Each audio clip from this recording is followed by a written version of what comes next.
This is why she doesn't have the buns in the other movies, by the way. That explains it. You notice that? Yeah. Yeah, Alderaan's gone. She has no hairdresser, so you can do her hair like that anymore. And she's not in the Senate anymore, so she can just wear a simple braid or whatever. Action Leia. Yeah.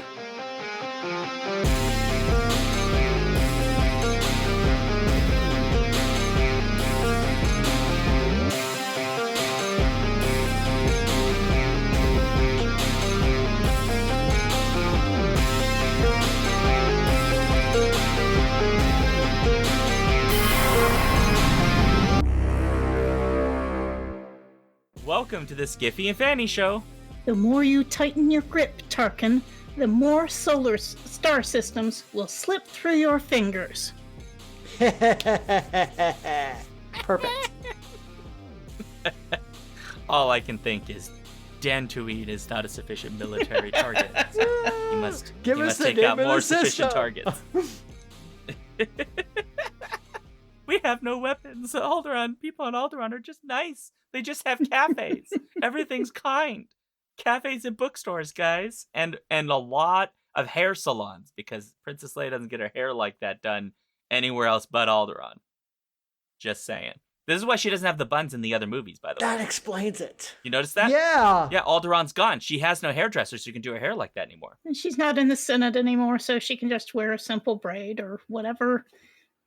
Action Leia. Yeah. Yeah, that is an interesting detail, Trish, that I when you think about the prequels, right? Because there's a whole bit with Amidala, who is, of course, technically Leia's mom. Well, like biological mom, literally. But yeah, but of course, as queen of temporary Naboo, right, they queen. all have these Elected temporary queen, right? Elected monarch, as it were, right? They have this getup. They all wear these very elaborate getups with face paint and hair designs and all of this stuff. And it is like an interesting little touch that Leia also has aspects of that as royalty, that implies some consistency in the Star Wars universe, that royalty has very strange hairstyle choices. Well, the leisure class in general has more time for ornamentation. That's true. That is fair. I mean, we can get into that when we talk about our topic in full. That is true. We should introduce ourselves first, yes. I'm Trish. I'm eligibly Paul. Are you eligible now? Well, it is award nomination season, so I'm going to call myself, at least for the purposes of this podcast, eligible. New committee, new eligibility. I assume when you say eligible... Yes, exactly. That nominations are due literally right now? No, March it's 9, Saturday March at 9. 4 p.m. Glasgow time. Thank God. So, yeah. Oh, okay. All right. Well, this theoretically would go out before then, but who knows? Oh, well, the live streamers certainly will see it before the live streamers can see us in act. So remember to make your Hugo nominations, especially in the fan categories. That includes fan cast and fan writers and fan zines. Yes. Fan cast, fan writers, fan zines, all of the above. Please do. And fan artists. Well, okay, so on and fan artists. All the fan object all the people. Fan things. Yeah. So a real quick thing for folks. This topic was a topic I came up with at the last minute, so we are in no way prepared, except that Paul and Trish have the collective knowledge of at least 10 star empires, and so I'm sure they'll have more examples than I came up with. And that topic is science fiction empires and the reasons why they fail. And I raised this topic. It came up because we needed one. And then the other reason was there were actually two panels. I don't know if they both ran, but there were two panels that were supposed to run at Capricorn. I cannot remember if they did. One was like ways to hold a star empire or an interstellar empire, and the other one was like how to lose one, basically. And I didn't actually get a chance to attend either of those because I had other things I had to do. So this made sense as a topic. Like, hey, science fiction empire. Science fiction's full of empires. They don't all last very long. Some of them go down in a flaming hellscape, and some of them quietly transition into other forms of government, and some of them, I guess they just stop calling themselves empires, but they're still empires. Well, let me ask you this: what makes an empire, Sean? What makes an empire? I know that's kind of a 101 question, but it's an important 101 question. It's not really a 101 question because the concept of an empire has a wide variety of potential definitions depending on what you are applying it to. If you mean empire is in imperialistic systems, then you're talking things like the British Empire, the French Empire, to lesser degree the Spanish Empire, which is primarily a monarchy. But if you mean any kind of overarching political structure that is not strictly monarchical and involves the acquisition and management of territories from a metropole abroad, then yeah, again, we get the British, we get the French, we get the Dutch, we get the Spanish, and then you also get all kinds of empires going back to ancient antiquity and before. Yeah, which is more my interest. Oh, do you count the Persian? Yeah. Do you count economic and cultural hegemonies? It's been argued whether the United States is an empire or it's definitely a hegemony at the very least. Does that count in this discussion? So, yes.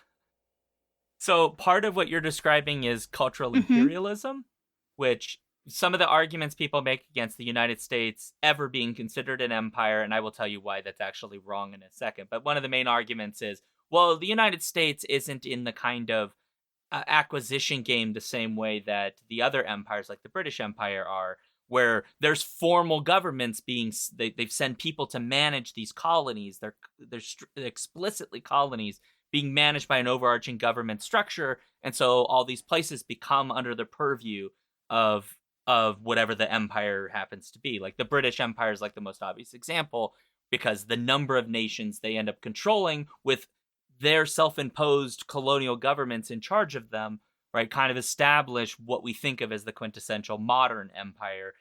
Paul might speak to Rome in a different way, because Rome also has an empire, but it's maybe slightly different in some respects. But the United States also has those. It has just played a very clever game of calling them something else. So the big example I'll give you is actually the Philippines. After the Spanish-American War, the United States took possession of the Philippines. And I don't use that word lightly. That's literally. That, like, a part of the concession the Spanish made was they handed over their colony, the Philippines, and the United States took over governance of it in almost exactly the same way that the British Empire and the other main empires were managing it, which is why the United States has been an empire and now is a little bit differently thought of as being more of a cultural empire or a cultural imperialist state because of the influence we have through economic measures and cultural influence. And I'll note that Hawaii didn't exactly ask to be taken over and have its leader basically jailed in the palace for years. Yeah. Although that was not strictly approved at the time by the U.S. government. but the U.S. certainly took advantage of that, and they did after the fact. They very much went, well, it's happened. It happened. Yeah. Or even right now. I mean, there's still places there's still territories that strangely you're not quite a citizen if you were born there that the U.S. owns, like parts of the Solomon Islands, which is very weird to me. That it's like you're not a U.S. citizen technically. Like, right, and even people who are U.S. citizens, like Puerto Ricans, aren't allowed to have full representation. So, unless they move to the States, right. Yes. If they come to the U.S., they're considered full citizens inside the United States. So any place they're a resident of in the continental or Hawaii, United States, right? But yeah, as Trish correctly points out, in their home territory, which is a U.S. territory, they don't have those rights. And that is true of a number of island nations that the U.S. has as territories. The people there may be able to be American citizens, but they don't get any of the privileges of American citizenship at home, which again is why I say that the United States is very good at just calling things something other than colony, so we can't say that they were at one point a colonial state. If you call it something else, maybe people won't notice that a penguin is a penguin. Yeah. Or if you're Benedict Cumberbatch, you can't even say penguin. You just say penguin. Well, Benedict Cumberbatch can say lots of things. That's true. But so when we talk empires, like in science fiction, like the most famous ones are, there's really not a lot of depth really shown in those. Like the examples that we can think of immediately are like things like the Empire in Star Wars, which is literally just called the Galactic Empire.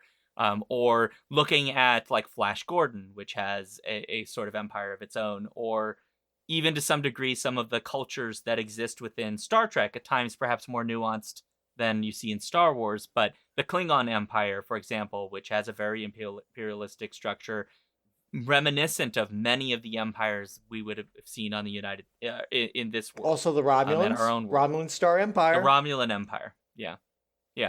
So like there may not be always terribly nuanced, because the interest is maybe not in dealing with the deeper cultural influences of Empire in a lot of science fiction. Although there are exceptions. Can I talk about Dune now? Okay, fine. Paul, I know you don't. I know the new movie Dune. Well, I'm talking about Dune in general, both the books and, of course, the second movie is coming soon. But Dune is interesting in that it's they say straight up that the Empire is unstable. The phrase "the most unstable of structures." So it's an empire, and I guess I'm going a little early on the topic. Empire that's ready to be shoved over, given enough large external force, and that external force turns out to be Paul and the Fremen. It's an empire that's been going for 10,000 years, but it's an empire that's just ready to go. Just needs an external factor to spiral into something else, and it's a fascinating study of what kind. Because the power centers. I mean, in Star Wars, we get a sense that we have the Emperor, and then you have these governors and the Death Star, but now a real sense of competing powers. Whereas in Dune, we have, I'm talking the books as much more than the movie, we have the Emperor, yes, but we have these houses scheming. We have all sorts of weird plots involving recreations of people and the forbidden delving back into mechanisms, and of course the Bene Gesserit, who have been breeding people for thousands of years to a purpose. So it shows how empires can have multiple centers of competing power underneath the metropole, and how those can kind of jockey and jostle to carve out a little more space over themselves, or even just between factions. Like, for example, Baron Harkonnen desires to become a duke, and the person he could become a duke by deposing is, of course, Duke Leto Atreides. And it's like, so he architects this massive campaign to become a duke by bringing the Atreides down. In the meantime, the Emperor's afraid that Atreides could supplant him as a popular member of the Landsraad, powerful army. So it's fascinating that one fish goes after the other while another fish is worried about that same fish. I find that interest much more interesting than monopoles. You have an emperor and that's all that is, because that's not how empires really work.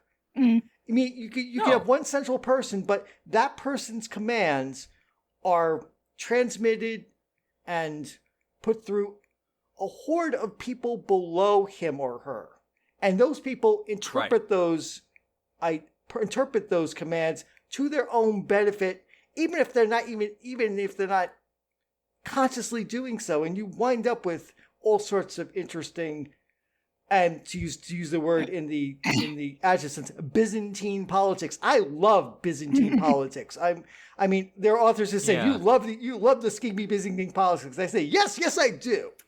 Yeah, you can also have Byzantine politics in democracies, of course, with many, many centers of power. Mm-hmm. But there's something about an empire that it highlights those power dynamics. I think a little more than democracies do.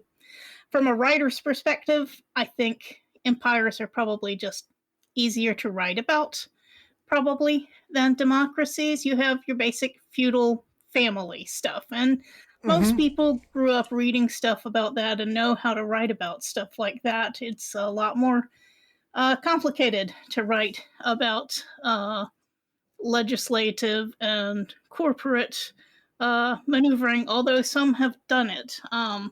I haven't read. Martha Wells' Murderbot is a corporate future. Right, or I was thinking of Charlie Strauss's Merchant Princes books. Mm-hmm. And one of his previous book talked about slow money and fast money, and how you're going to have differing degrees of control and communication when you don't have FTL communications, let alone FTL travel. And so, in a way, the perceived stability of an empire allows a large or an imperial family on top, makes it easier to have a far-flung network of planets or whatever. You have the continuity, the dynastic continuity. But as we've seen, Imperial China lasted a long, long time, but there were several dramatic changes of dynasty over China in that time, including, an entirely different group of people, the Mongols coming in and taking over the whole system. Yeah, and periods where the center did not hold, and you wound up the warring states or the various, spring and autumn periods, and the other periods where you had fractured Chinese states, but that over time a determined state decided, no, we're going to rebuild China again. We're going to rebuild the empire, which is a fascinating thing that didn't happen with the Roman Empire as much as they wanted it to. I mean, the Byzantines tried to give it a go. If that didn't work so well. Mm-hmm. The Holy Roman Empire really didn't work. Alexander's empire fell apart and never came back again. Mm-hmm. But the Chinese Empire, despite everything, kept coming back together again all the way till its finally its transformation to a republic in the early 20th century. And that's very different than every other empire that's in rises and falls, trying to like that. We're going to do this empire thing again. We do it better, differently. And as you were saying, there's a the Tang dynasty is not the same as the Sui dynasty. It's not the same as the Yuan dynasty or the Qing or the Ming. They're all different, but they're all empires of China, and it's like a rebooting, reimagination, reinvention of empire every time. And I don't see that much in science fiction. The only thing I can think of that comes close is the Traveler universe, where you start off with the Bellani Star Empire, then they spread out and they find this little world called Earth, and sadly and tragically for the Bellani, the Earth knocks off the Bellani Empire, sets up an empire that falls, get Dark Age, mm-hmm. and then they set up a third Imperium, and they're all different polities. If you play the game in those different time periods, you can get very different kinds of games, even more different than just in a single traveling empire. And that's the only science fiction property I can think of where empires rise and fall. But I can give you a better example. What's a better example? EVE Online. I've never played EVE Online, so tell me more. You don't need to play it. There's actually 2 history books now. Okay, tell me about it then. That are about the wars. So EVE Online's internal universe has 2 areas. One is like a computer-controlled area that's basically like a safe zone. You really can't do whatever you want there. It's controlled by a computer alliance, right? And everything else, all the other territories, the finite regions that exist, are all controlled by players. And since EVE Online has existed, those players have vied over control of those territories and have managed all different types of governmental structures, including numerous shifts, not only of who controls certain territories, but even the way those territories, when they're controlled and the power dynamics shift, how those government structures operate. So you actually have within EVE Online people in real life playing on a game, an evil space dictator engaged in propaganda. And then you have coalitions that emerge and create new empires, and then those change their governmental structure over time because they find something else that's more effective. So EVE Online is happening in real time all the time, and you can actually watch empires collapse for all kinds of reasons. Okay, I kind of heard a little bit about empires rising and falling, but I've never actually really got into it. It's amazing, Paul. That Andrew Groen, I believe it's Groen, has written 2 history books about the wars of EVE Online. It is utterly fascinating, and it's the only game I can think of that does this. No other game has such elaborate internal politics that are people-driven. Rather than like AIs, because I'm thinking Stellaris, but Stellaris generally is a one-player game, and you can get some dynamics going on. Well, Warhammer, right? But you won't get that like randomness. Well, you won't get that randomness of people just like Leroy Jenkins across the galaxy and causing all sorts of chaos.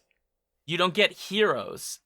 If they're literal heroes in EVE Online, people who have waged guerrilla war against online space empires and essentially won as a consequence of their guerrilla warfare. Like they're like apocryphal stories of battles that were never recorded, where we know what was lost, but we don't know how it happened, that become legends in EVE Online. It's wild. So as a science fiction universe, it's probably the best example of this, but it's also kind of cheating because actual people are playing this. They're spending months and months and years of their lives dedicated to these strange political structures that they've decided to dedicate themselves to. I mean, people even engage in espionage on EVE Online. It's kind of amazing. Well, Warhammer 40K, that is conceived as a ruling imperium also. I haven't played it myself, but of course, a lot of people do. But, do they, I don't know if they really deal with that at all on the upper levels, or I think most of the campaigns are set at a bit lower level than actually scheming for the throne or anything. Yeah, and some of the written fiction, you might deal with some of these things. David Annandale would probably be the person to ask.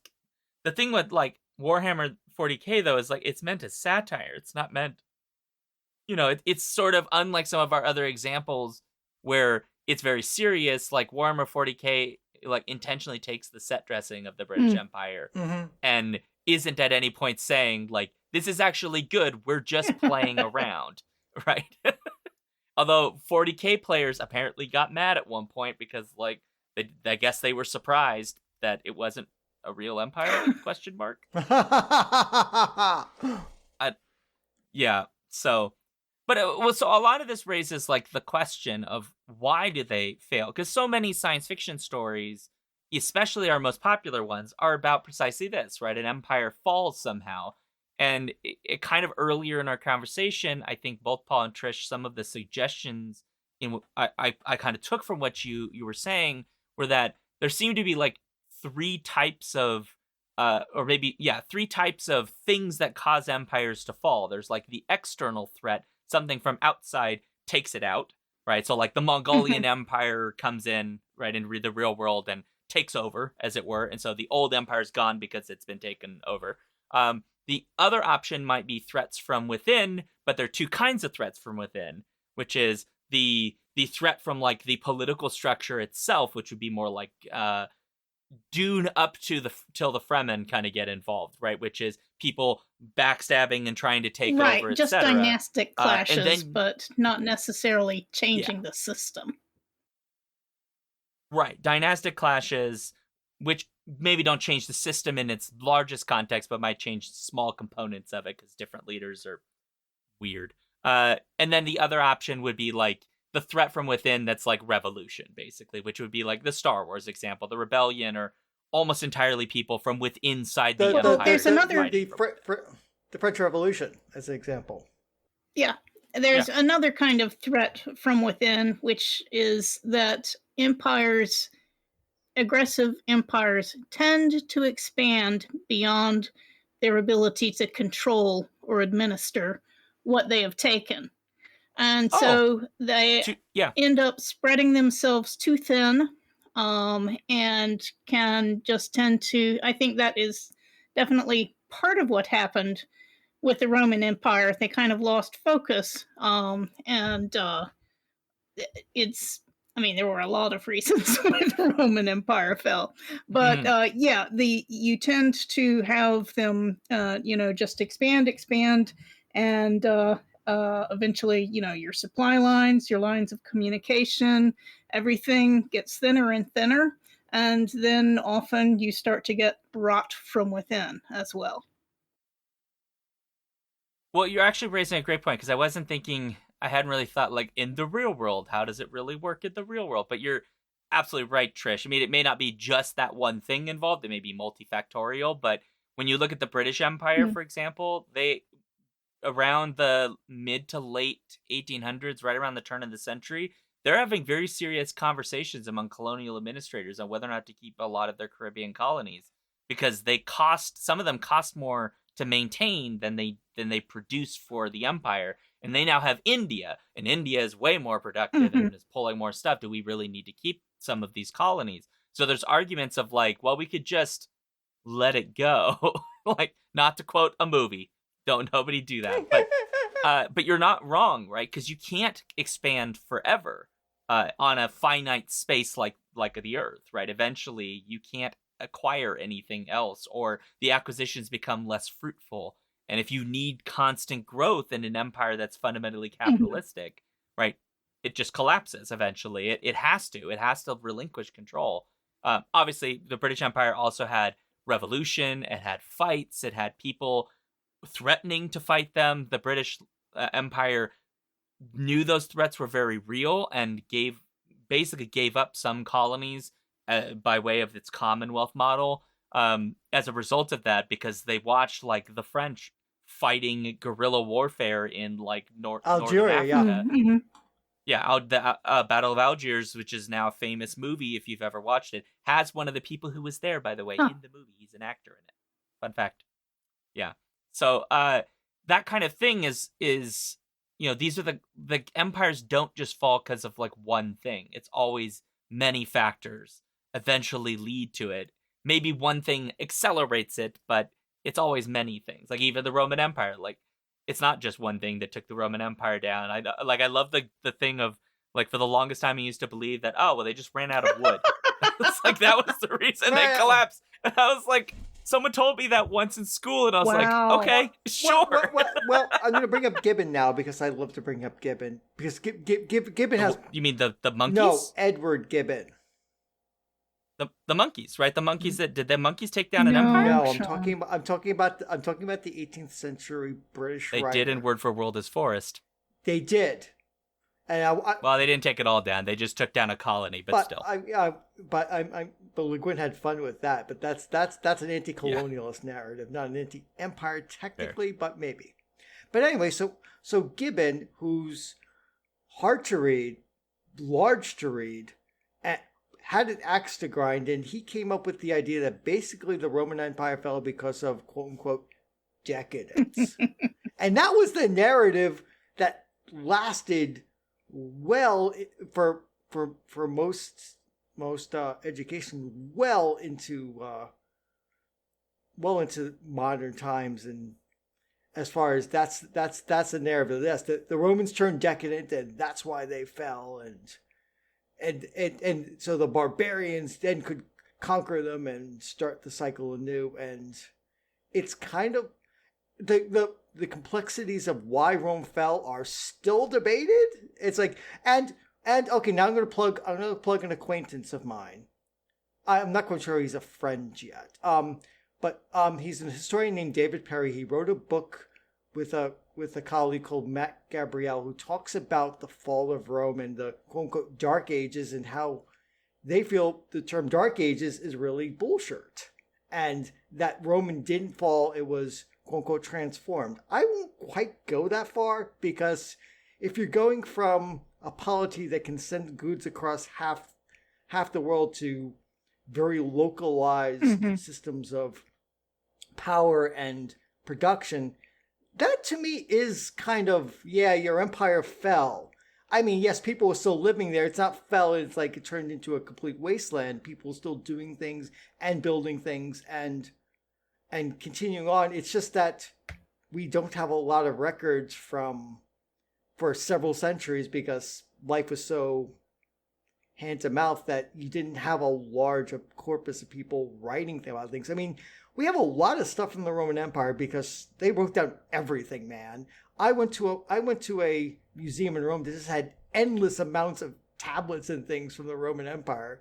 And that's just a tiny fraction of what they must have written, that we have so many left over. Whereas in the Dark Ages, we've got some chronicles and monasteries, and that's about it, except for a few historians. And that's why it's a Dark Ages, because lots of places were just not documenting things, because when life is worrying that a warlord's going to come along and steal your farm, you're not going to sit there at night writing about your day. You probably didn't even learn to write anymore. So I like this idea of rethinking of the Dark Ages as not the argument that people make where like people weren't sophisticated and everyone was stupid, but rather it's that not enough information was kept from this period. And so we're actually in the dark. We're the ones in the dark. The name of the book, we lack the knowledge. So the name of the book for listeners is The Bright Ages by David Perry and Matthew Gabriel. Go ahead and read it. I liked it a lot. It gave me a new perspective on stuff I thought I knew. And it kind of has pushed me a little bit off of the dogmatic, Rome fell and this was the end of the world sort of thing, into something more nuanced. So David and Matt definitely... Paul, you were there. Yes. No, actually, I wasn't there at the time. By that time, I was bumming around. What, in Greenland? Oh, was that when you were in your monk phase? No. This was when it was in my Buddhist phase, and I was in a monastery in North India. I rest my case. In your monk phase. Yes. So I was in my monk phase. You were a Buddhist monk. So I was in my monk phase. Did you say Ontario? No, North India. Oh, I heard Ontario in my head, and I was just like, Paul, as Buddhist monk, went to a country that didn't exist, a state, a province. That only would work in a game of Civilization VII, which is a game about building empires. And going back to our earlier thing, everything's called an empire in that. Like the blank empire joins the stage, including the American Empire. It's called the American Empire when you play them. So, Well, I mean, when you look at the history of the United States immediately when it forms, like its very first actions for a century are all colonial acquisitions. We just, again, the United States loves to change how we talk about things, right? So like westward expansion, manifest the United States starts getting, manifest destiny instead of, colonial acquisition and mass genocide, which definitely don't sound as nice. And you can understand if you look at that period, manifest destiny does sound like it is a very good buzzword. It really does convey this sense of greatness and necessity, like that we must do this. It is our destiny, right? It's like Darth Vader coming out and being like, "It is your manifest destiny, Luke. I am your father." But like when you look at so normally that gets reduced in science fiction down to just like the most basest variation of it, which is just we need to take the thing. Like it is our thing. We're going to take the thing. And that's like the level of thought to it, which I think is important in science fiction when we're just trying to make a point that Empire bad, because a lot of science fiction isn't really interested in like, let's interrogate this. But it does sometimes feel that like it's a little too simplistic, that sometimes the motivations for people who run colonial empires are their motivations aren't as simple as just I am bad. I'm just here to steal, right? They have beliefs that we obviously disagree with, but we need to see those interrogated. And you do get them to some degree in probably fantasy in some ways, a lot more than science fiction, at least more until like maybe the last like 30 years. In science fiction, we get a lot more of it now. More recent fantasy. I mean, the start of like Tolkien fantasy going through Brooks and going into the 80s, by and large, fantasy empires were not really interrogated. Like, generally the empire was either a positive thing that you're in or a negative evil empire for some dread realm that you have to fight, and there's no nuance as to what those empires mean and do. It's only till we get to like the 90s, and you start getting novels by people like, say, Kate Elliott, where you start getting empires and kingdoms that are multi-sided and complex, and quote-unquote aliens who come in from the north, and they have their own ups and downs and positives and negatives. And so, but it's really accelerated in the last 20 years, where we get empires, both science fictional and fantasy, which are the mixed bags that any empire is at any time in history, which is a delightful thing to me, because, you know, we get to interrogate and look at empires. What are they good for? Absolutely nothing? Question mark? Yes, no? Yeah, Paul, come on. I'm sorry, I could not resist. Empires, what are they good for? Absolutely nothing. Sing it again, y'all. Just on the lines of complex empires. I think that the Radich Empire in Lecky's Ancillary Justice and sequels is pretty unequivocally bad. They conquer people and force them to turn over part of their population to become mind slaves, to have their brains emptied out and replaced with other stuff. That's a bad empire. Much more complex is Arkady Martin's A Memory Called Empire, the Tashkalan Empire. I can never pronounce it. I think that's on the level of what it's supposed to sound like. But it's the protagonist in the first book is someone who's always been fascinated. She's lived on a place on the fringes that is nominally independent and trying to stay that way, but she's always been fascinated by the culture, the poetry, the literature, the everything, and finally gets to go as a representative to the center of this empire. And, it turns out that there's a lot going on, and some people in it are really trying hard to be good. And, some of it, they can use their power, and some of it, they have to make bad choices, because sometimes, dealing with other people, you have to make compromises. So I think that's a really good example of some of the complexities of empire. For other good empires, of course, in Lois Master Buchel's Vorkosiverse, the Baryaran Empire is good, but they've had some really, really bad leaders before the President Nice Emperor Gregor. But they don't really get into what you see in another series, which is David Weber's Honor Harrington Honorverse. Honor Harrington serves the Star Empire of Manticore, which is ruled by. Is it Star Empire or Star Republic? It varies. Yeah. Okay. Yeah. There's so many books I thought it's between the different names. Yeah. Right. Depends on the day of the week. Right. And there is basically the Star Kingdom, call it what you will, of Manticore, which has a good ruler, and their main opponent through many of the books is Haven, which starts out as an oligarchy, later goes through basically a French Revolution. Weber heavily patterns Haven on the French Revolution. And so Haven is a very expansionist polity. It survives by basically taking over new worlds and stripping them, so it always needs to survive. And they are able to get a lot of good press and allies at the first part of this war, because, they are a good democracy fighting an evil monarchy. Well, it is a monarchy, but it's not evil. So there's that complexity. And then later on, the Solarian League, which is Earth and, a huge number of planets, gets involved also. And they are also nominally a democracy, but a very oppressive heavy-handed one. So I think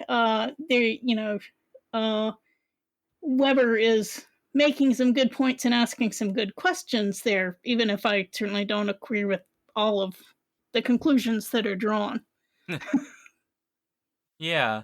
And interesting you bring up some of those, because it made me think of Tobias Bickel's Xenowealth Saga, which is interesting because its perspective on things shifts. So the beginning is, and I don't know that Bickel is aware of this, but he basically has the same idea that's in the Star Wars universe, but just without clones with extra vowels in their names, which is that in Star Wars, if you read the original, what they call Legends now, it turns out that the Emperor, why he is so interested in making the Empire a thing, part of it's because he's a xenophobic, racist, super Nazi, but the other part of it is that he is under the belief that there is another power that is, like, he comes under the belief that there's another power that actually exists that is going to come and basically wipe everyone out unless the galaxy is united under a singular banner. Now, his solution to that is not what I would do, which is like maybe get evidence that this thing exists and then warn everybody and then be like, hey,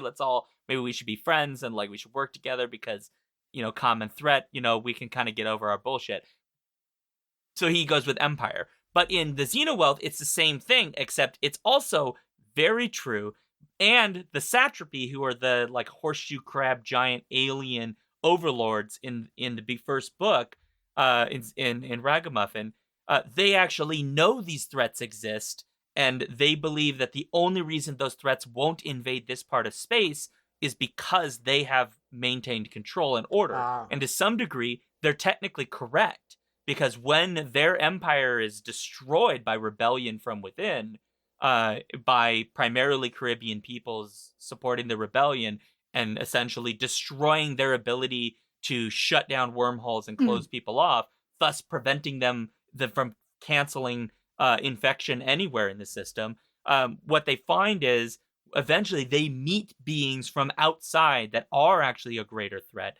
And the different human, either the Xenowealth, which is about the new republic that's built on humans and aliens working together, even aliens who previously had enslaved humans, they find common cause. And then there is the Human League, which is like basically the humans who become xenophobic to the point where all aliens they're not allowed in human space, they will be killed.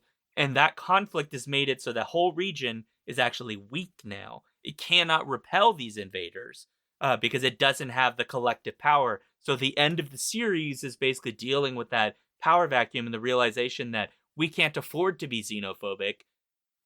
It never gets quite to the proper conclusion, but it leads us to that point, which I really like, because it actually takes us away from the ways that humans are capable of these horrific, xenophobic, violent acts against us and people like us, to possibly finding some solution to that problem of wanting to consolidate power in a way that is harmful. Yeah, a cooperation. I'm thinking of Walter John Williams' Dread Empire series, which starts with a dying race which has had this big star empire, including Earth, for quite some time, and the last member of that race dies off.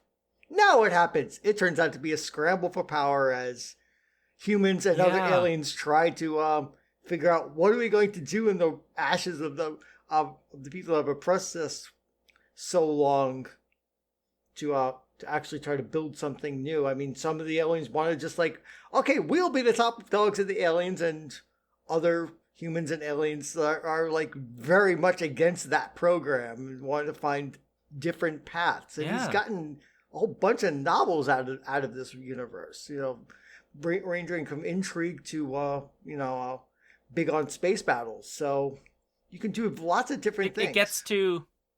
It kind of gets to the idea that when you live under these systems, the idea that you can take that system down and then the thing you build up next is going to be some utopian perfect thing. Well, no, the system you've known this whole time is an empire with all of its flaws and problems.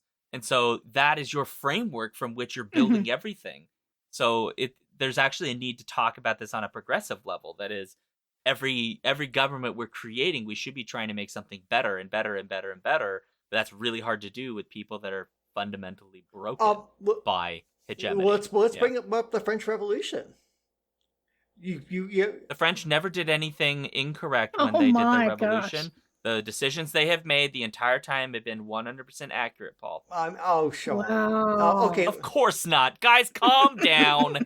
I can already we go see from the cancel regime emails. To an attempt at a republic to the republic eating its own children until finally we get Napoleon Bonaparte saying, well, we'll just try to start a whole new empire with me on top, and making a pretty go of it. And the interesting thing is, no, Napoleon espoused the ideals of the revolution. He was consciously, in appearance and in deed, trying to basically go through the whole empire project. There's a room in a museum in Montreal which is nothing but depictions of Napoleon. A lot of them are imperialistic. You see Napoleon in these fine emperor robes. You see Napoleon with this Caesar crown, laurel bust on his head, and all this other stuff. And so it's like he didn't learn. He lived through the revolution and decided, nope, I'm just gonna restart the whole thing again and learn from nothing. And I mean, he was trying to put siblings on thrones of Europe. I mean, he basically decided, nope, we're going to start the whole imperial project. And what happens? They finally knock him off. We get a monarchy, then a republic, then another monarchy, which was Napoleon III. And it's like, I'm now reminded of the Bourbons, Bourbons in this whole because the Bourbons were the royal family that got knocked off in 1789 and held power after Napoleon was defeated and then held again and again. The Bourbons forget nothing and remember and learn nothing, and that's sad. That's a sad testament as to not trying to build better, just trying to we're just going to try this a slightly different way this time. And as you were saying, Sean, without evolution, you're just trapped in repetition and fighting mimicry. The same old battles and getting nowhere. Yeah, Steven in chat says, and there are no fewer than 3 competing lines of French pretenders to this day, and they all hate each other, and it's hilarious. I didn't know that, but I am not surprised. That's very amusing. So not surprised. I mean, royal families and stuff wind up with all sorts of weird people in their family trees. I mean, you've both seen King Ralph, right? Seen what? King Ralph. The movie. No, I didn't.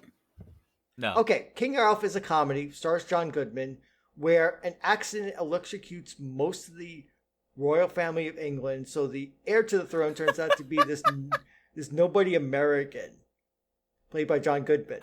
Hilarity does ensue. That's fun. It's lots of fun. It's a good time. Stephen in chat also wants to point out that Le Guin is an exception that proves the rule. She was an anti-imperialist before it was cool. And I do want to note that I did misspeak earlier that you get a lot of anti-imperialist writing, especially in the 60s and 70s, as part of the New Wave. And technically, science fiction has been occasionally always against empires. It sometimes uses empire very loosely in earlier science fiction, where sometimes they're actually empires and then they're thought as good. Sometimes they're not empires and they're thought as good. And sometimes they're like deliberately, the empire is not good and this isn't a thing we want. But I think there's a critical mass that hits probably the 60s and 70s where you get more of that. But I'm curious what others think. Certainly we're more critical now than we would have been 30 or 40 years ago in terms of the general census of science fiction. Right, well, but I don't know. What are a lot of Golden Age writers were uncritically pro-empire, or at least assuming that empire would be the way things go. Poul Anderson's Dominic Flandry stories, even though in that the empire is kind of collapsing under its own weight. Isaac Asimov's Foundation, the classic empire. You have a fall, just like Rome, and people trying to stop the Dark Ages by laying the groundwork for another empire, which they all just kind of seem to assume will be a good thing and a good good way to run things afterward. And, of course. He's a psychohistorian, Trish. He's done all the math. Well, he had a nice template to follow with the Roman Empire. Paul already mentioned Dune. Yep. Current examples include Scalzi's The Collapsing Empire, again, a falling empire, and The Last Emperox. I think the main problem was that the wormholes were closing up, and people were trying to figure out how to deal with that. You also have a lot more stories these days that don't have empires. Ian Banks's The Culture series. You have a lot of anti-imperialist media science fiction. Sorry. Star Trek is it has empires in it, but it is a cooperative democracy type culture. Yeah, and the empires are never viewed as, maybe sometimes we have to work with an empire, but it is not the society that we want. Right. So speaking of empires, how imperial is the Federation? Well, it depends on which timeline we're in. And I wasn't just thinking when they go to the mirror universe and they meet evil versions of themselves. I'm also thinking the timeline from the relatively newer movies, right? Which has people in power who, I'm not sure a cooperative democratic structure like that imagined in TNG would make it that easy for someone to acquire that much militaristic power so quickly. So there seems to be a sense in the film versions that higher level members of the Federation have a very, very long leash that perhaps implies soft empire, but not necessarily explicit empire. And I'm using soft, very soft. Soft, but very, very mildly, yes. In chat, Steven says, the hegemonic and culturally imperialistic aspects of the Federation have been occasionally commented on by the alien characters on several occasions over Star Trek. Yeah, certainly. That's what I was thinking of it. The Bajorans have a lot to say on that subject, for example. Poor Bajor being batted around between Cardassia and the Federation and trying to find their own path and all that, or the worlds in that neutral zone between the Cardassia and the Federation being forced to choose which side to go on and not always choosing the one you thought. And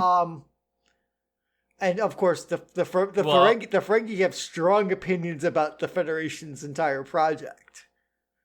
Well, I'm not going to listen to them.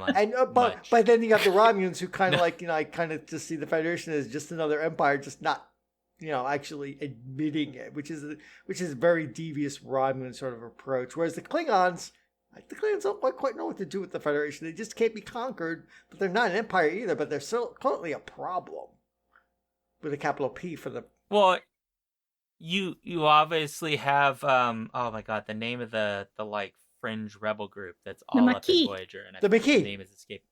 The Maquis, yeah, who definitely don't think of the Federation as being strictly non-imperial. Oh yeah, I think the problem with the Federation is it is hard to view them as a true empire, largely on the grounds that the way the Federation works is generally by free association, as long as you agree to its internal rules.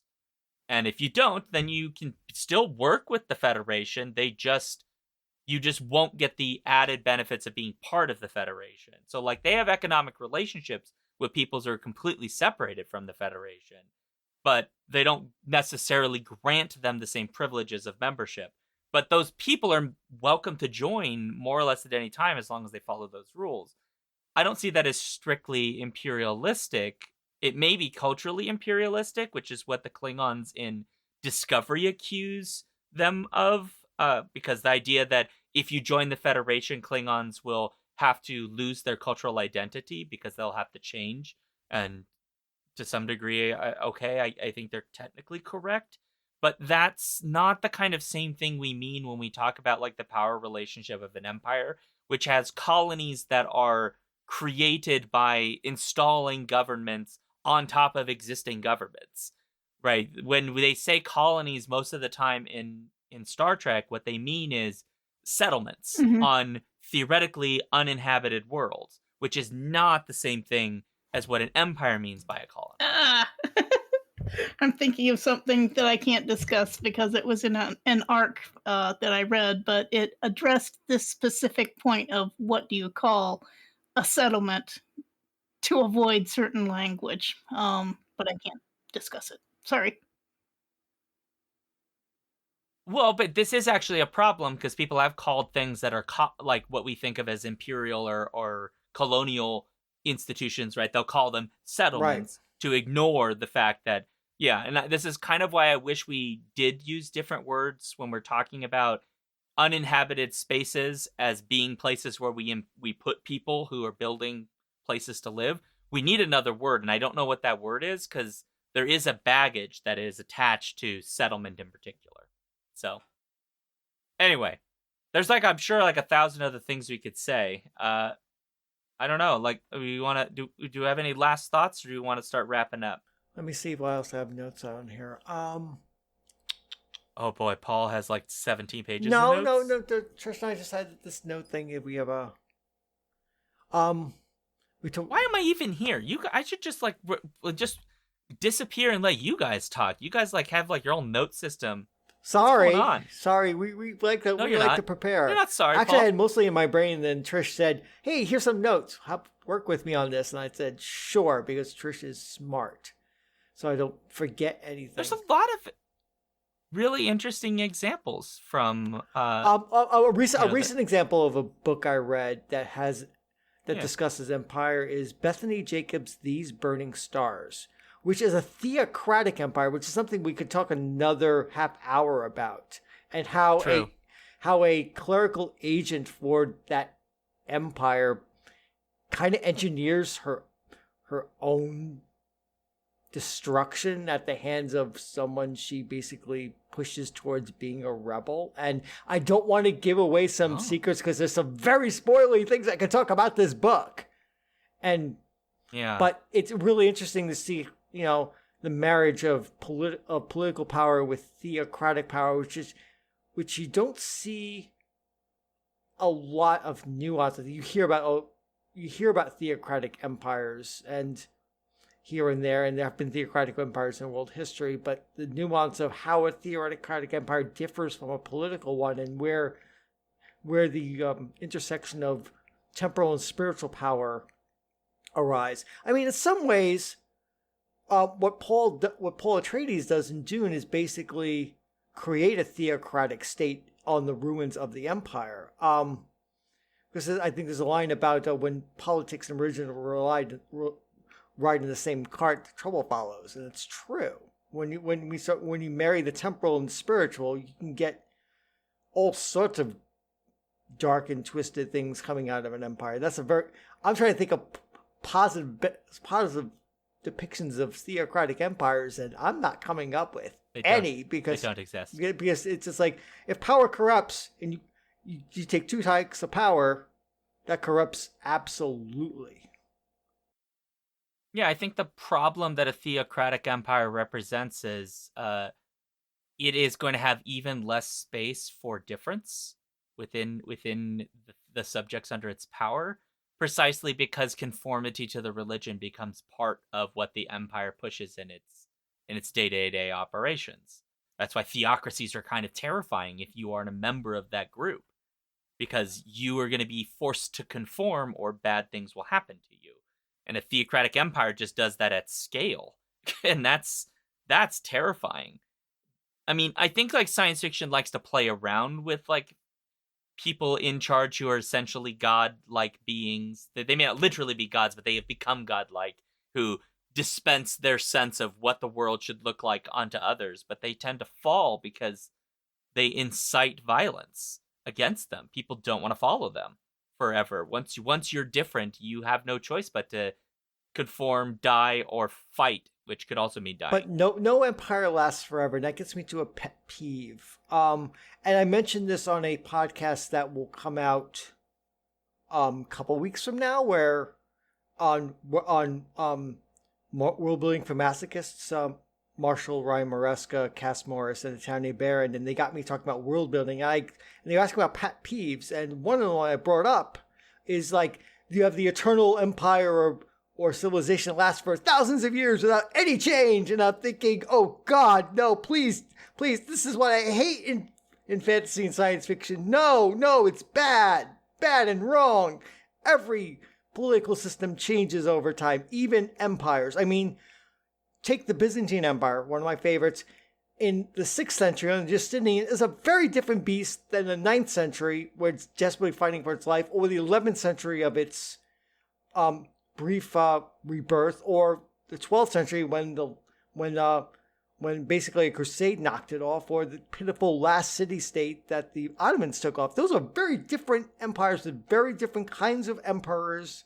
There are some continuities, treachery, violence, political upheaval, but culturally, I mean, just following the religious history of the Byzantine Empire, how it kept trying to adapt and figure out what we're going to do with Christianity, is itself a whole different strain that you could explore alone in its 9 centuries of history. So yes, no political entity, including empire, lasts thousands of years without significant change. That's not how it works. That's not how any of that works.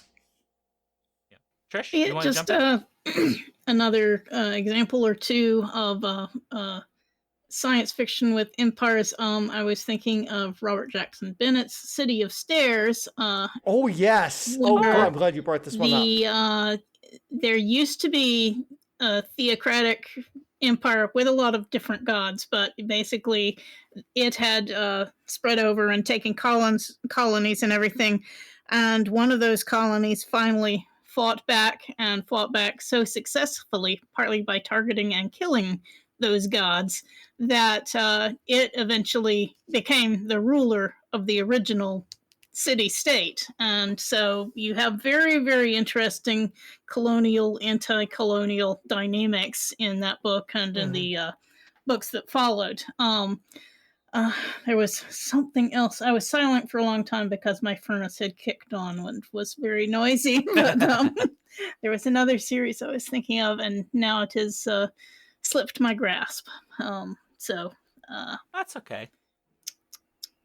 Well, yeah, I was trying to think of other examples that just weren't obvious examples too. And the Jinbot of Shantiport is one that has an empire in it. But kind of off, like in the distance, we're kind of like it's off. Yeah, we're in this crapsack sort of backwater world, but there's remnants of former empire and yes, and the city of Shantiport is a palimpsest. That's a great word. The former built on top of each other, and you get those elements that kind of appear through the story as you see bits of what has been layered underneath. It's very cool. Yes. Samit Basu does a great job in evoking, and they mention like these forms, and he does it right, like showing like how society has changed over these thousands of years, up and down, and all sorts of different ways. And now what do we have? We have this kind of crapsack world, but the main characters find basically a djinn for all intents and purposes. And yes, folks, if you didn't know already, the Jinbot of Shantiport is an Aladdin story, but it takes it in really interesting directions. And they do kind of engage with what we're going to do with politics and the complexities of that. And it's a really wonderful novel. And it's kind of jostling right now on my Hugo ballot with other worthy items. Oh, it's on mine. To be fair, I don't read as much as you, Paul, because I can't. Yes. I've got way too many books. Like this is good, and this is good, and this is good. Now I have 8 books and 6 slides. What do I do? Paul and I need Paul to start a book club with me where we just read the same book so that I could try to keep up with him. Like, because I don't read enough. The other one that's probably very popular, but I think is important, is The Expanse. right, by James S.A. Corey, in part because empires have existed previously in this universe. They arguably do exist in the beginnings and during, and then they emerge when the Belt sort of collects together and builds their own free army, as it were, free navy, and engages in imperialistic activities under the guise that it is doing so to right wrongs that have been done to them, because they have been, are perhaps arguably under the boot of an imperialist system. Although I don't know that I would say Earth or Mars is strictly imperialist. At times it is, but they don't have the same... It doesn't feel quite the same as a true empire of what we're talking about. Earth is definitely trying to maintain its control over the Belt colonies, at least at the beginning. To the extent that it will withhold air and water from a rebelling space station. Yeah, that extortion doesn't look good for them. No, extortion does not look good for them. Basically a colony, a space station that is not independent, serves the same function as a colony set up by Earth. That is actually a good way of looking at that. You're not wrong. That does have a very similar function.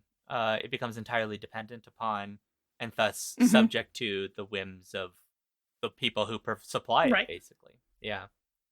And obviously, elements of the Belt within the Expanse are pawns in fights between Mars and Earth. Who's going to control this resource or that resource? Who is going to control this? It creates a huge problem throughout the series. It's very well written in that respect. It also gets back to this thing that I think is really important in a lot of these conversations, which is, nobody is really immune to these kinds of governmental structures, that you can go into them for entirely good reasons. You can go into them for entirely bad reasons. And either way, you end up at the same place. Like The Expanse is an example. Xenowelt Saga does the same thing.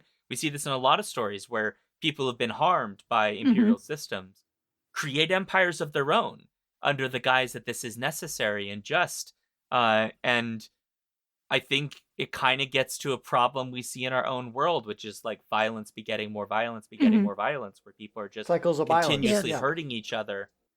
And it's very difficult to deal with. How do you actually reconcile generations of oppression when that group suddenly has the power to protect itself and inflict harm in return?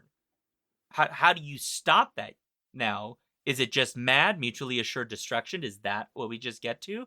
Because that to me sounds horrible. No. Having grown up under MAD longer than you have, Sean, that MAD is a terrible system of trying to balance powers against each other, because it's just like, well, are we going to get nuked? I don't know. I live in New York. Well, I probably will not escape the fireball. And you kind of like the duck and cover. There's no ducking and covering when they're probably going to drop a missile right onto Times Square, and your Staten Island is well within the blast zone. So sorry. So yeah, I mean that the whole class of movies of various kinds discussing this. I mean, we're gonna discuss it. I'm gonna mention we kind of got off the Empire subject. Colossus, the Forbidden Prophet. Colossus, the Forbidden Prophet, kind of like this goes for this. It's like, well, what happens when you try to come up with a better system than MAD, but you turn it over to AIs who decide to basically apply Asimov's zeroth law to that is the other thing that I was trying to think of before. It's Ada Hoffman's books that start with The Outside. Oh yes, that's a theocratic empire. You have a sort of theocratic empire, except the gods are actually AIs that took over humanity a long time ago and enforce their will in a religious ways with servants that they call angels and other things. It turns out, I haven't seen this from within that trilogy, but I've read some short stories now in her Resurrections short story collection, where you get the perspective of some aliens who are kind of, there are some alien polities on the fringes of this AI theocracy, and they're terrified of these crazy this crazy human area that bows to these AI guides, and sometimes try to help humans get away from their horrible AI theocrat masters. So yeah, it's very interesting. Have you not read it, sir? Had never not read it, Sean? Paul, the number of books that you've read in the last 5 minutes that I will probably never get to read in my lifetime could fill a library. This feels like the joke we had back in the days of the F Single podcast, where we would joke, "Oh, Ken Liu's written another short story." every episode we would make that joke because he used to pump them out like mad before he started doing. That's true. For a while, he was pumping them out before he went to Doorstoppers, and now it does other things like. I started reading an arc of Jump Knots, which is a Chinese novel translated by Ken Liu. Yeah. So I've heard good things about that one. I've only started it, so I had other things at work today that didn't let me read it. Really, I've had a very busy time. Oh, I'm so sorry, you poor bastard. You weren't allowed to read at work. I do feel bad when I only get my reading time at work. I get cranky, Sean. Not cranky enough to need a... You can read so much. You're getting paid to read books. It's on my lunch break, Sean. It's on my lunch break. Which is 6 hours long, isn't it, Paul? No, Sean. I give my all when I'm giving my all. Anyway, so Ken Liu's been doing all sorts of fun things. And anyway, going back to the original point, yes, I do read a lot, but, But we're starting a book club. It's fine. Even I can't keep up with everything going on in science fiction and fantasy. Yeah, I just do my best. That's fair. We are rich in opportunities for science fiction reading. Yeah. Yes. There's one last comment in chat, and I think we got to close out, which is again from Steven. The Locked Tomb series is, of course, also about a simultaneously temporal and theocratic empire. Yes, thank you. Yes. That would be Tamsin Muir starting with Gideon the Ninth. For those who don't know, particularly, yes, that is a theocratic temporal empire with very strange shifts in perspective and characters between the three novels, which kind of puts off a lot of people. I noticed. I've discussed with people that can't stand it. How things shift so much between book 1, book 2, and then book 3, because they're very different beasts doing very different things, which is wildly ambitious on Muir's part. But it's not for everybody. The first one is kind of we're rattling around this cathedral in space, and the second one has body changing and stuff, and the third one has somebody with memory problems and not.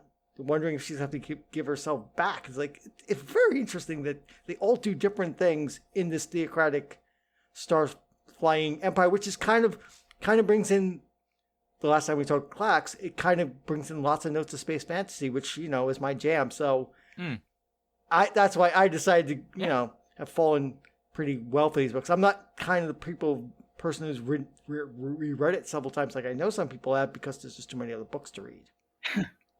Yeah. Okay, we got to stop. We do. Yeah, we probably should stop at some point. Okay, so before we close the show out, I do want to make a quick announcement. Locust Mag recently approached us about this. And so I do want to note that Locust Magazine will be running an Indiegogo campaign that won't start for, I think, 7 more days after this recording. It's March 1st, so if it's the 8th, I believe, is I think when it opens. I checked the page, I'm not sure. But regardless, if you look on Indiegogo, or you look at the show notes for this, or if you're live with us right now, the link has gone into chat. You can sign up now if you're listening before it is open, so that you can get an update, or you can support a great magazine to make sure that they can continue to be awesome and wonderful and amazing. Because Locust Mag has been very kind to us in sending us information requests every year for their annual, what are the fan casts up to, and why you should listen to their shows thing. So and Locust Mag people are really good, and they do wonderful stuff. They do reviews, all of that good thing. So please support them. Get yourself a subscription. And if you don't, I will cry. I concur. I kickstarted my reading of science fiction really by starting to read Locus in the mid 90s and start reading especially the issues revolving around who's nominated for the Hugos and Nebulas, and started like, okay, these are books I should be interested in and learn more about, and reading all the articles and the interviews from then till now, and I'm getting a sense of the pulse of science fiction. I don't think my picture's actually ever shown up in Locus, but secretly I would like that to happen one day. I know one way it could happen. Okay, Locus gets on top of it. I can know one way it happen for sure, but I don't speak that aloud. That wish. because I might be ineligible. No, that can't happen now. You're ineligible. Exactly. Yeah. Yeah, you are mysteriously ineligible for all time. Thank you, Dave Picardi. You know what'll happen? 1 year you won't even get a nomination, and you'll just show up on the ballot for no reason. And everyone will be confused, including you. You'll just be it'll be like in 50 years when you're not even trying to be part of this, they'll just be like, yeah, put Paul Weimer on there. Why not? Oh, God. That'd be hilarious. They'll just call it the mysterious Weimer vote, and then you'll describe it in your Weimwires. Yep. Yeah, and then get another chapter of the Weimars. Another chapter of the Weimars. The mysterious Hugo nominations. The corruption goes deep, as it were. All right, folks. So thank you, everybody, for coming out to the live show, and thank you for listening if you're listening. If you would like to suggest topics for us to do for discussions, or even let us know current events that you'd like to cover on stuff like Clacks or whatever, you can do so by going to skiffyfanny.com/listener suggestions, or email us at skiffyfanny@gmail.com, and that'll do the wonderful thing of helping us out with topics, because I can't come up with them all. So help us out. We are Skiffy Fanny on all the social medias, especially Blue Sky, Threads, Instagram, eventually TikTok, and elsewhere. We have a Patreon as well. And all those links you can find at Linktree, which is linktr.ee/SkiffyandFanty. If you like what the show does, please give us reviews on iTunes and all of those places, Podchaser, Good Pods HQ. Please, and tell people about this show, for the love of God. We'd like to have more audiences. Every we're going to be here just about every Friday at 6:30 on Alphabet Stream. So tell your friends, show up. As you can see, we respond to your questions live at 7:30 Eastern. That's true. 7:30 Eastern. Thank you. 6:30 Central. 7:30 Eastern. Thank you, Trish. Or 5:30 Pacific, depending on where you are. I don't know what that time is in Hawaii, but it's Anyway, point is, come to the show. I'm at lots of places. SeanDuke.net. Obviously, I am on here. Alphabet Streams Tuesday and Thursday at 7 p.m. Central. I am also on Patreon and on various socials, and my link tree is just /SeanDuke. And you can find me, Trish, on Blue Sky at PE Matson, on Mastodon, newsy.social at TrishyM, and on my blog at whatsthewordnow.blogspot.com. And you can find me eligibly across the internet as Prince Justin, PINCEJBSTIN, doing book reviews, podcasting, streaming with Sean, sharing photography, modding Twitch channels. I do lots of things. Throw a rock on the internet, you will find me. Guaranteed. All right, I got to make it awkward because it's required in the Skiffy Fanny bylaws. And so, as is required in the Skiffy Fanny bylaws, I will just say that I am starting the Interstellar Sean Empire right now. Uh-oh. Our mascot will be a giant cheese fountain into which you will dip little bits of gluten-free or otherwise bread of your choice. But what kind of cheese, Sean? This is important. This is it like the mixture of like Velveeta that's very velvety, not great cheese, but very flows very well? Paul, I'm about to blow your mind. Okay. Our cheese fountain will have the ability to micro-adjust the cheese to your particular utopian specifications. This is how it will pacify the populace by making sure that everybody gets the exact kind of cheese they want, including lactose intolerant and vegan cheese eaters. They will get that too. That's quite the construction. How do you think I'm going to have an empire that lasts for 10 trillion years? True, until people get sick of cheese at last. They won't get sick of cheese, because when they get sick of cheese, it changes to something else they want. Ah. See, I'm smart. I've basically made a cheese fountain into a replicator. Well done, Sean. Well done. And on that note, awkward ending and scene.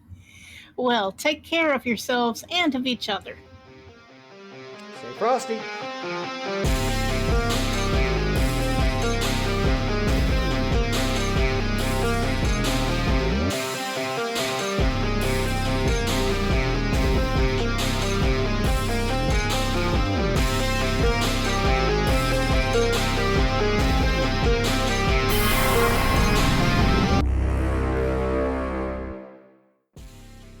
If you want to support this show, you can go to patreon.com/skiffyandfanty or skiffyandfanty.com, our website, where you can get access to all of our fancy things.